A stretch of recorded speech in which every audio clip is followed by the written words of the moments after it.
All right, so you want to understand how laundromats actually make money, or at the very least, you want to know what actually happens after you invest your capital and start operating a facility? First of all, a legitimate laundromat requires anywhere from $50,000 to $300,000 in initial capital just to launch legally and operationally.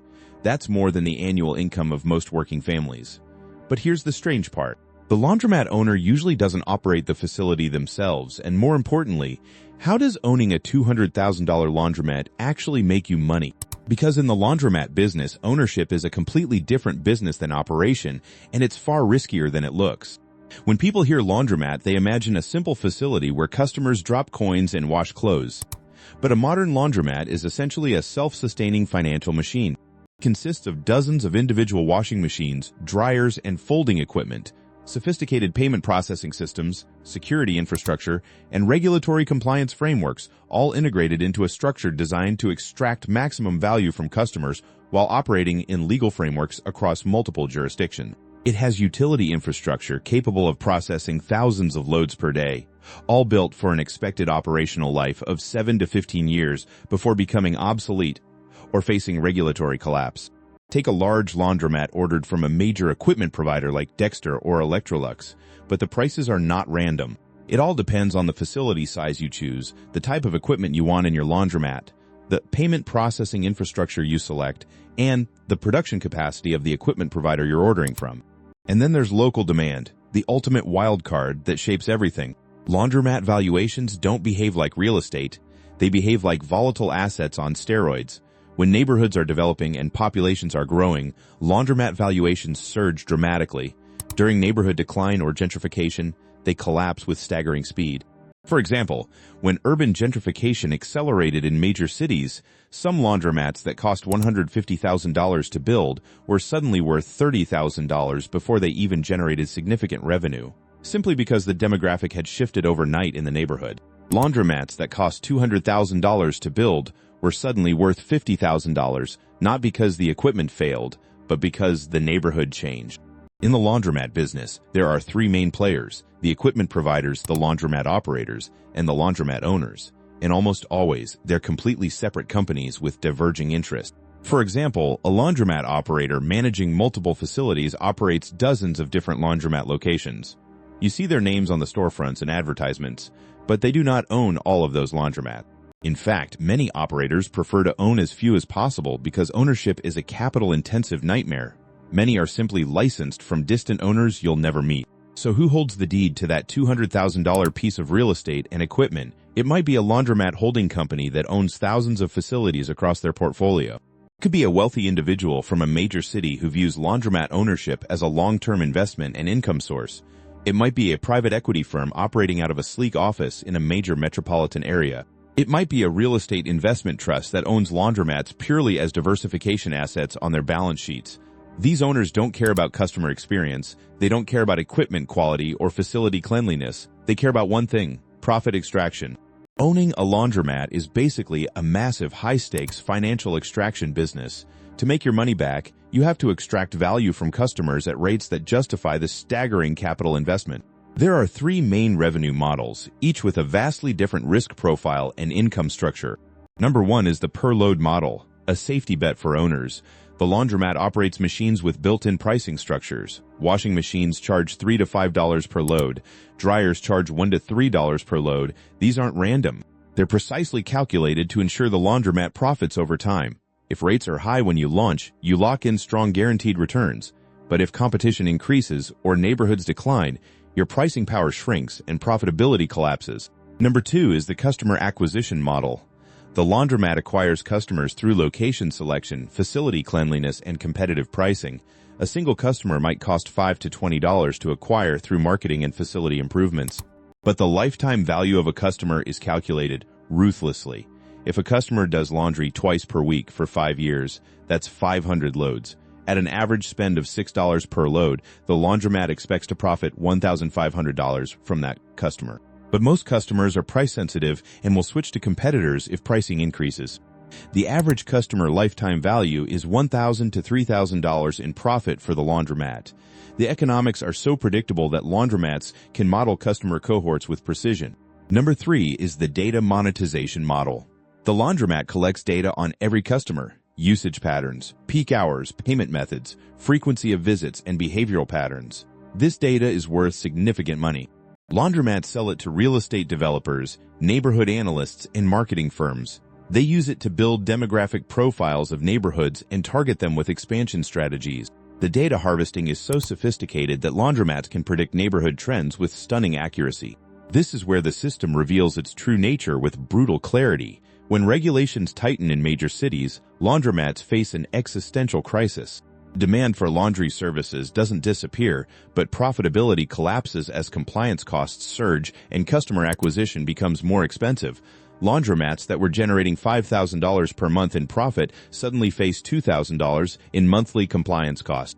They desperately cut costs, reduce facility quality, or relocate to less regulated neighborhoods. Suddenly, laundromat owners found themselves holding facilities with no one to use them profitably. Laundromats that were generating $4,000 per month in profit were now generating $1,000.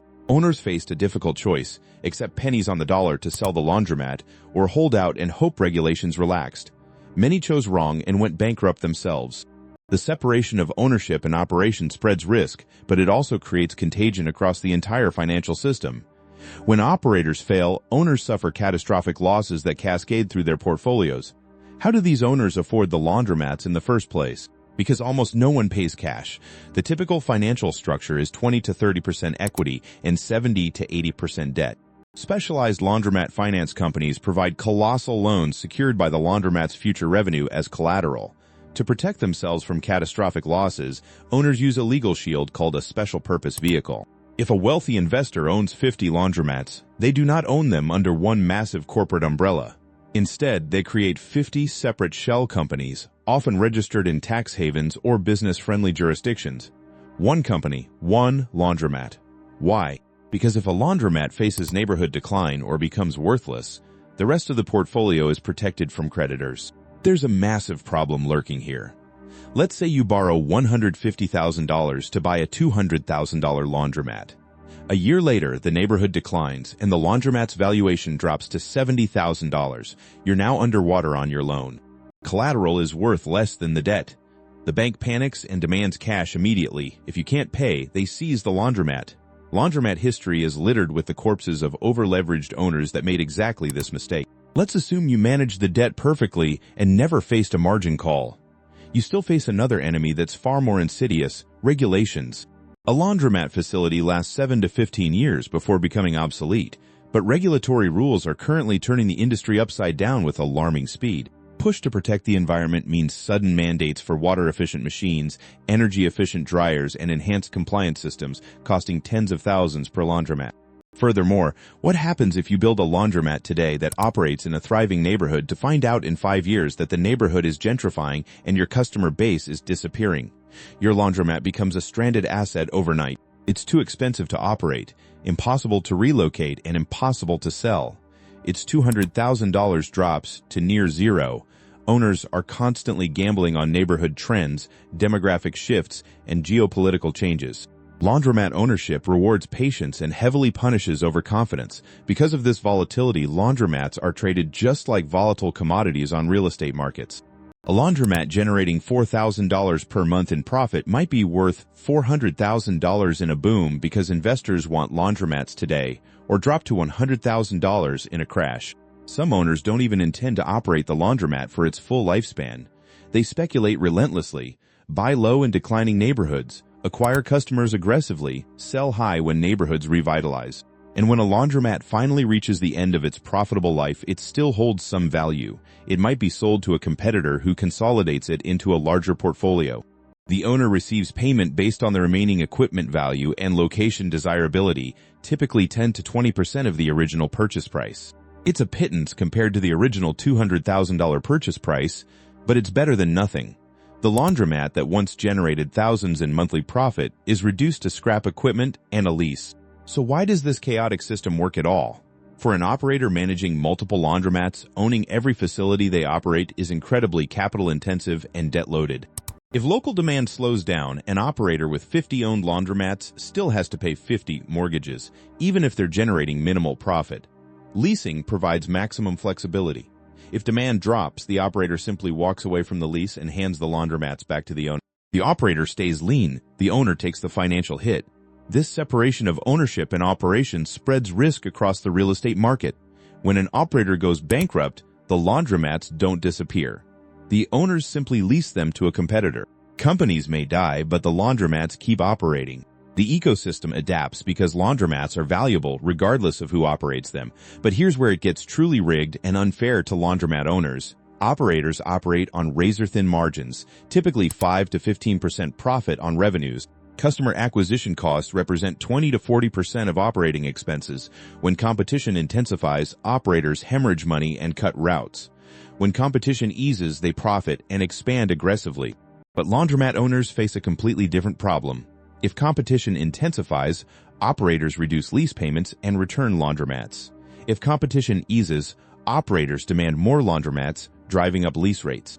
Owners are constantly hedging against competitive volatility, a variable completely outside their control. A sudden regulatory change that increases compliance costs can bankrupt both operators and laundromat owners simultaneously. The equipment provider industry itself is rigged by design. Only a handful of companies build laundromat equipment: Dexter, Electrolux, and a few others. They control the entire supply chain completely. When you order laundromat equipment, you're not just buying machines. You're entering a multi-year contract with maintenance timelines that stretch years into the future. Prices fluctuate based on manufacturing costs, supply chain tensions, and demand cycles. You have no alternatives, no negotiating power, and you're locked into whatever terms the equipment providers dictate. During economic downturns, laundromats that had ordered equipment for $100,000 suddenly found it worth $30,000 before installation. They were forced to either accept massive losses or cancel orders and face severe penalties. The equipment provider oligopoly means you have no escape. Behind every laundromat you use is a complex web of financial players you'll never see or know about. There are laundromat holding companies that own hundreds of facilities. There are investment funds that buy laundromats as diversification. There are private equity firms that own laundromats as long-term assets. There are wealthy individuals from major cities who view laundromat ownership as a status symbol and investment vehicle. There are even laundromat brokers who buy and sell facilities like commodities, taking a cut on every transaction. This hidden financial ecosystem is worth tens of billions of dollars, yet it operates almost entirely outside public awareness and scrutiny. Laundromat ownership is increasingly entangled with real estate markets in dangerous ways. When cities implement zoning restrictions, laundromats lose access to entire neighborhoods. When gentrification accelerates, laundromats lose their customer base. When water restrictions are implemented, laundromats lose their operational capacity. Laundromats became weapons in urban development conflicts, and owners found their assets devalued or worthless. Neighborhood changes can instantly destroy the value of laundromat portfolios, a risk that's impossible to fully hedge against. Owners are at the mercy of city planning decisions they can't control. The lease agreements themselves are masterpieces of financial engineering, designed to protect operators at the expense of laundromat owners. Operators negotiate clauses that allow them to terminate leases if they become uneconomical. They negotiate revenue sharing that shifts the burden of customer acquisition costs onto owners. They negotiate residual value guarantees that protect them if laundromat values collapse unexpectedly. Owners accept these terms because they're betting on long-term appreciation and lease income, but they're essentially betting against themselves. They're accepting downside risk in exchange for modest upside returns. Consider the economics of a typical laundromat lease carefully. An owner buys a laundromat facility for $200,000 with $60,000 of equity and $140,000 of bank financing. They lease it to an operator for $2,000 per month. After 10 years, they've collected $240,000 in lease payments. They've paid off the $140,000 loan plus interest, roughly $180,000 total. They've paid maintenance costs, equipment replacement, and other expenses, roughly $80,000 total. They've collected $240,000 in lease payments. Their net return is $240 minus $180 minus $80 equals negative $20,000. They've lost money. But wait, they still own the laundromat facility. If it's worth $100,000 at the end of the lease, they profit $80,000. If it's worth $50,000, they profit $30,000. If it's worth zero, they lose $20,000. The entire return depends on the residual value of the laundromat at the end of the lease, a variable that depends on neighborhood trends, technology, and real estate markets. It's a bet, not a sound investment. This is why laundromat owners are constantly monitoring neighborhood changes, customer acquisition trends, and competitive dynamics like hawks. They're not passive investors, they're active traders trying to time the market perfectly. Some owners buy laundromats during neighborhood decline for $50,000, lease them out, and sell them during neighborhood revitalization for $200,000. The difference, minus financing costs, is profit. Others buy at the peak, lease them out, and watch neighborhoods decline, losing everything. The difference between success and bankruptcy is often just timing and luck. It's a casino for sophisticated players with millions at stake. The secondary market for struggling laundromats is where the true desperation shows clearly. When a laundromat reaches 7 to 10 years old, it becomes harder to lease to major operators because they prefer newer facilities with better equipment. Older laundromats are sold to smaller operators, independent entrepreneurs, or companies in less desirable neighborhoods at steep discounts. A laundromat that once leased for $2,000 per month might be sold for $30,000 to a smaller operator. The owner takes a massive loss, but at least they get cash and eliminate the risk of the laundromat becoming completely worthless. The secondary market is a dumping ground for laundromats that owners can no longer profitably operate. And then there's the ultimate endgame: laundromat shutdown and asset liquidation. When a laundromat reaches the end of its profitable life, it's shut down. The equipment becomes obsolete. The location becomes undesirable. The lease becomes worthless. The owner receives payment based on the remaining value of the equipment, typically 5 to 10% of the original purchase price. It's a pittance compared to the original $200,000 purchase price, but it's better than nothing. The laundromat that once generated thousands in monthly profit is reduced to scrap metal and a vacant storefront. The laundromat industry faces an existential transition that threatens facility values everywhere. Stricter environmental regulations, water conservation mandates, and energy efficiency requirements are coming, but the timeline is profoundly uncertain. Laundromat owners are gambling on which regulations will stick and which will be delayed. An owner who invests in a laundromat designed for strict environmental standards might find the regulations delayed by a decade, leaving them with overcompliant assets. An owner who bets on loose regulations might find their laundromat banned from major cities within 5 years. This regulatory uncertainty adds another layer of risk to an already precarious business. Owning a $200,000 laundromat isn't just about managing debt and predicting demand cycles. It means betting on the future of urban development itself. Not all laundromats make it to their 15-year lifespan in active operation. Some are retired early due to neighborhood decline, technological obsolescence, or simply becoming unprofitable. These laundromats enter the secondary market, where they're sold at steep discounts to smaller operators or independent entrepreneurs. A laundromat that once served thousands of customers might be converted to a niche facility and operated until it's literally generating no profit. The secondary market is where laundromats go to die slowly, generating minimal returns for owners but keeping the asset from total loss. Eventually, even these laundromats reach the end of their lives and are shut down completely. Regulatory changes are reshaping the entire industry with unprecedented speed and severity. New mandates for water conservation, energy efficiency, and environmental compliance force expensive retrofits on laundromat. A laundromat designed for loose regulations might become illegal to operate if the industry shifts to stricter standards. A facility certified for one region's market might be banned in another due to environmental regulations. Owners are constantly gambling on which regulations will stick, which will be delayed, and which will render their assets worthless. A $200,000 laundromat can become a stranded asset overnight if regulations shift unexpectedly. The entire system is designed to extract value from laundromat owners and transfer it to operators and equipment providers efficiently. Operators get to use expensive facilities without owning them, maintaining flexibility and minimizing capital requirements. Equipment providers get guaranteed demand and long-term contracts. Banks get interest payments and collateral. Brokers get transaction fees on every deal. Laundromat owners get the residual risk and the hope that they time the market correctly. It's a rigged game where the odds are stacked against ownership, yet the system persists because it works for everyone except owners. When an operator goes bankrupt, it returns its leased laundromats to owners without hesitation. During economic recessions, some operators faced existential crises as customer acquisition costs surged and compliance requirements increased. Suddenly, hundreds of leased laundromats flooded back to owners who had no way to redeploy them. Laundromats sat idle, burning money through maintenance costs while generating zero revenue.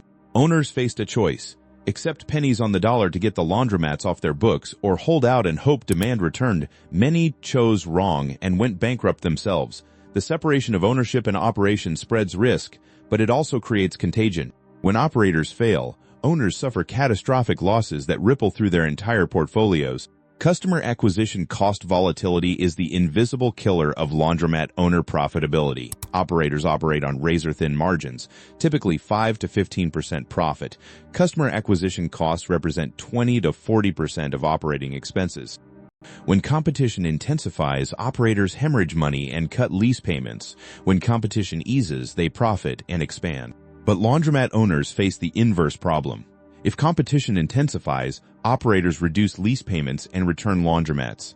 If competition eases, operators demand more laundromats, driving up lease rates. Owners are constantly hedging against competitive volatility, a variable completely outside their control.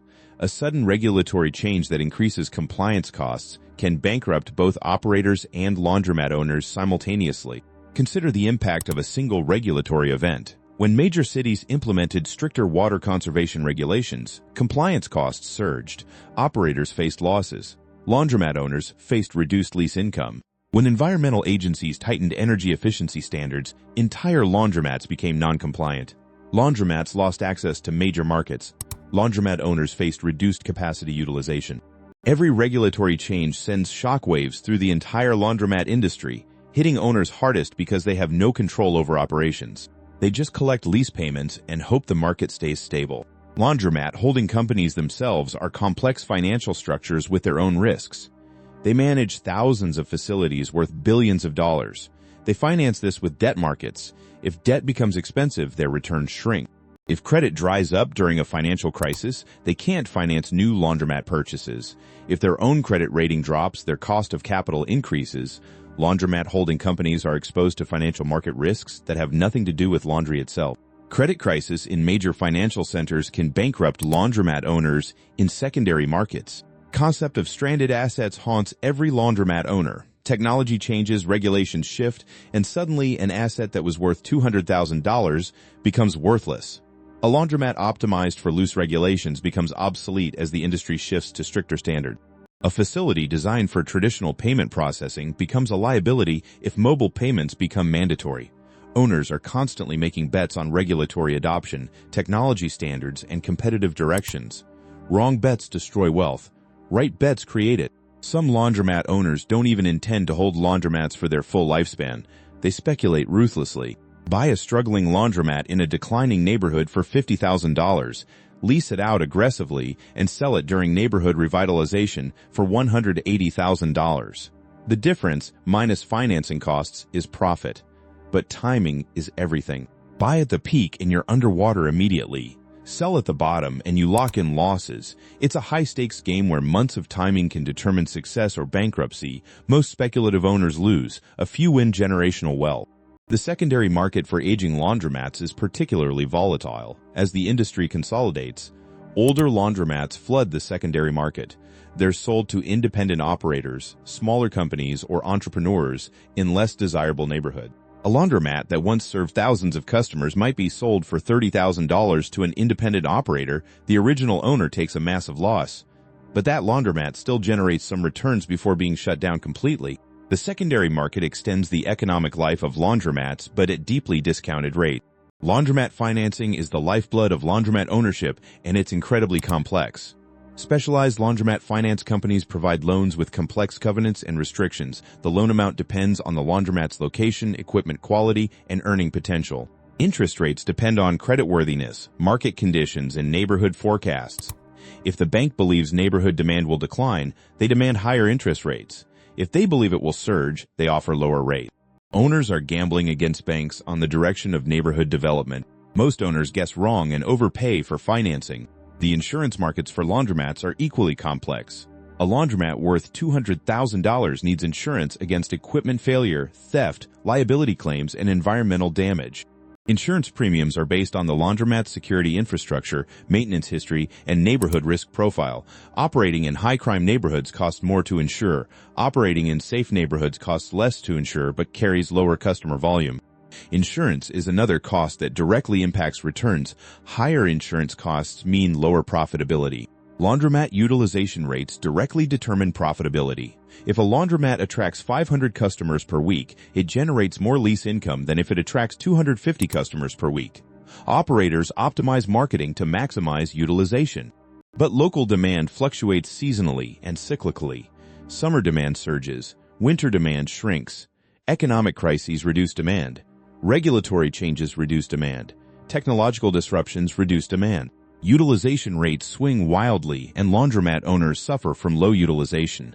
A laundromat that should generate $4,000 per month but only attracts half the customers generates just $2,000. The mortgage doesn't change. The entire system rewards operators and equipment providers while punishing owners. It's designed this way intentionally. Equipment providers want predictable demand and long contract terms. Operators want flexibility and minimal capital requirements. Banks want collateral and interest payment. Everyone else absorbs the risk. Laundromat owners are the margin providers who enable the system to function. Without owners willing to hold laundromats and accept the risk, operators would have to own everything and capital requirements would skyrocket. The system distributes risk in a way that incentivizes laundromat ownership despite its precarious nature. If you want to understand modern laundromat empires, you have to understand laundromat ownership. You have to understand how wealthy individuals control hundreds of laundromats across multiple cities. You have to understand how private equity firms pool money from ordinary investors to buy laundromats for financial returns. You have to understand how real estate investment trusts use laundromats as diversification assets. You have to understand that the laundromat you use is ultimately owned by someone trying to generate returns by betting on neighborhoods, technology, and customer behavior. The system is rigged, but it's also efficient. It allows capital to flow to where it's most productive. The truth about laundromat economics is far stranger than fiction. If you found this deep dive valuable, please subscribe to the channel and hit the notification bell so you never miss another investigation into how global financial systems actually work. Share your thoughts about laundromat ownership in the comments below, and thanks for watching.